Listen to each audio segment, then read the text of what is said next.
Путин объявил частичную мобилизацию по всей стране и смотался на отдых. Да, наш президент много раз говорил, что идет не война, а СВО, что воюют профессионалы и добровольцы, что никакой мобилизации не будет. Но мы же знаем правила. Если Путин открывает рот, значит он врет. Подчеркну, в боевых действиях не участвуют и не будут участвовать солдаты, проходящие срочную службу. И не будет проводиться и дополнительный призыв резервистов из запаса. Поставленные задачи решают только профессиональные военные. А именно, для защиты нашей Родины, ее суверенитета и территориальной целостности, для обеспечения безопасности нашего народа и людей на освобожденных территориях, считаю необходимым поддержать предложение Министерства обороны и Генерального штаба о проведении в Российской Федерации частичной мобилизации. Мобилизация – это самая настоящая катастрофа, которая докатилась до россиян. Если раньше война была где-то там, в телевизоре, то теперь она пришла на порог почти каждой семье. Сотни тысяч, а вероятно даже миллион человек с легкой руки Путина теперь должны поехать на смерть. И чтобы что? Если профессиональная армия России не справилась с имперскими планами верховного главнокомандующего за столько месяцев, то как с задачей справится армия обычных немотивированных мужиков, которые служили 5-10 лет назад, если вообще служили? Меня зовут Семен Кочкин, и я расскажу, как происходит мобилизация в моей родной Чувашии, а также о том, как это повлияет на всех нас.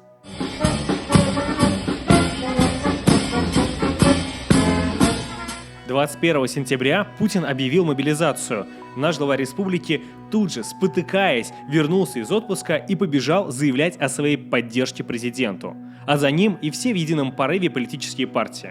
Возмущенные горожане начали писать комментарии под публикацией Николаева в Телеграме, а тот, недолго думая, добавил всех в черный список и запретил использовать негативные реакции. Тем временем военкомат Чувашии вывесил приказ, который запрещает выезжать из Чувашии тем, кто подлежит мобилизации. И уже в тот же день людям начали приходить повестки. В больших городах, в Чебоксарах, Новочебоксарске, повестки раздают по квартирам. Утро, звонок в дверь, лица в гражданском и полицейский с камерой, фиксирующий вручение повестки.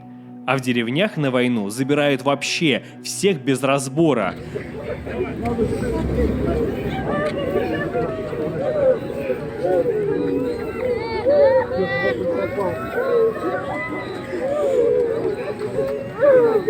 В Чувашии упор, как и прежде, решено сделать на села и деревни. Например, в селе Байгулово мобилизуют 12 юношей, а проживает там всего около 600-700 человек.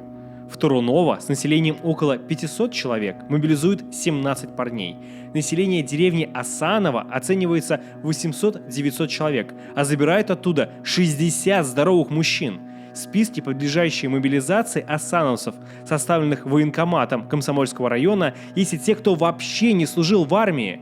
Я не удивился, когда через 3 дня после объявления мобилизации загорелось здание администрации Асанова. Наверное, неисправная проводка.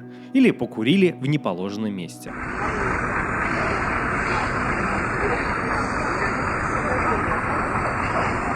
А вот в военкомате по Чебоксарскому и Марпасарскому районам, который располагается в Кудесях, мобилизованных заставляют подписать контракт на военную службу сроком на 5 лет. Об этом нам рассказало сразу несколько молодых людей. Тех, кто не соглашается, по их словам, избивают.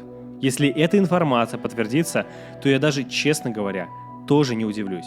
Зачем-то нужно военкомату, а чтобы после смерти свежеиспеченных солдат в Украине сказать, что они были никакими не мобилизованными, а служили по контракту. Их же не жалко.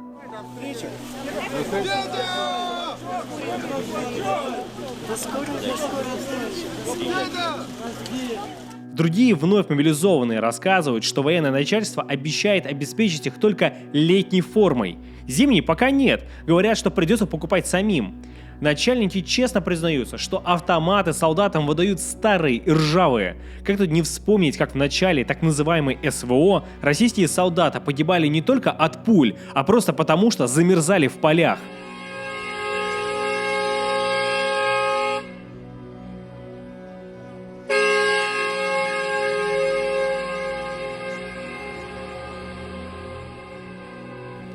Тем временем запрет на выезд из Чувашии отменили. Военный комиссар республики, видимо, разглядев ошибку и поняв, что не может контролировать передвижение всех мужчин, убрал из приказа пункт о запрете. Теперь запасникам предлагают просто прийти в военкомат самостоятельно и отметиться. Этого делать ни в коем случае нельзя. Не получайте повесток, бегите, спасайте свою жизнь. А если вы все еще не считаете эту войну преступной, то хотя бы поймите, что на фронте вас не ждет ничего хорошего. Вспомните нацбатальон «Атл», который создавался главой республики как элита, а теперь им собирают на мундирование и даже еду всей республикой. Пришла у нас радиостанция. Спасибо тому человеку, кто это нам помог, передал. От батальона «Атл» всего. Спасибо. От всего батальона. Да. Есть даже отдельный телеграм-канал, который собирает помощь для национального батальона. Мы насчитали уже почти 80 погибших солдат из Чувашии. Неужели этого недостаточно? Зачем нам, чувашам, умирать на этой войне? Жители Херсона, Донецка, Луганска жили в Украине, и никакие, прости господи, нацисты им не угрожали. А сейчас их города уничтожены. Ради чего? Ради спасения русского языка? Может быть, лучше поговорим про спасение чувашского языка? В захваченных областях Украины прошли референдумы, где наши солдаты, по сути, принуждали людей присоединиться к России. Вот скажите, вы сами-то помните, когда в России был последний референдум?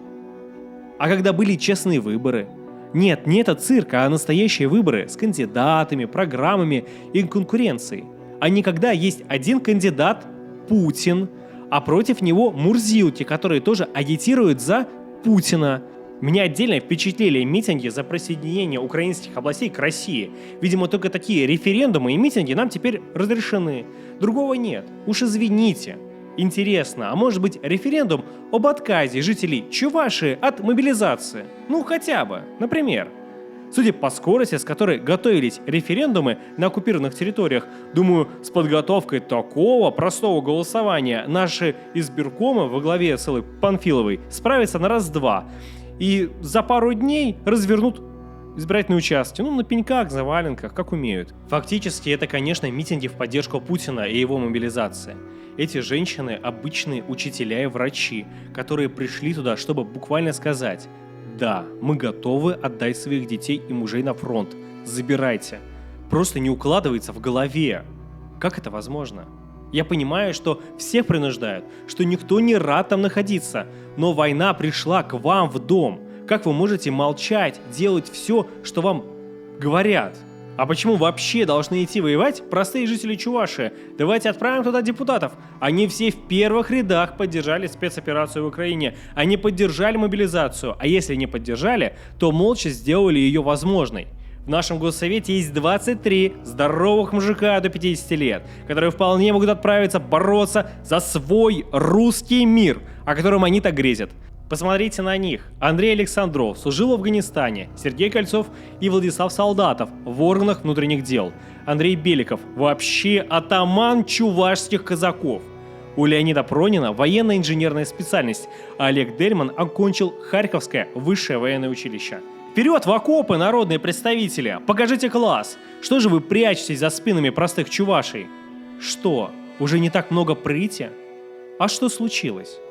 Все, в том числе и депутаты Государственного совета, муниципальных собраний, несмотря на то, что в федеральном законодательстве существуют определенные меры, невзирая на материальное положение, если придет повестка и к депутатам, то они должны, и мы будем призывать к этому всех депутатов других законодательных собраний нашей республики.